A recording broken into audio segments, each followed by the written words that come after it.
ও মা, মা, মা, এই যে কখন থেকে ডাকছি, সাড়া কেন দিচ্ছ না? শুনতে পাচ্ছ না নাকি?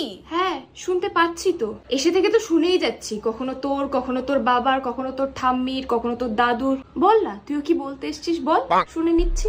এই যে কালকে এই জামাটা কেচে দিতে বলেছিলাম, তুমি কেচে দাওনি। অনেক বড় ভুল হয়ে গেছে, এক্ষুনি কেচে দিচ্ছি। কি গো মা, মার্কেটে গিয়েছিলে, আমাকে বললে না, আমিও তোমার সাথে যেতাম।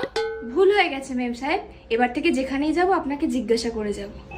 ভগবান জানে মায়ের কি হয়েছে, সকাল থেকে কেমন কেমন একটা করছে। মাকে একটু কমপ্লিমেন্ট করি, তাহলে মায়ের মনটাও ভালো হয়ে যাবে। মা, আজকে দুপুরে রান্নাটা না খুব ভালো হয়েছিল। 25 বছর ধরে রান্না করছি, রান্না তো ভালো হবেই। মা, একটু জল দেবে?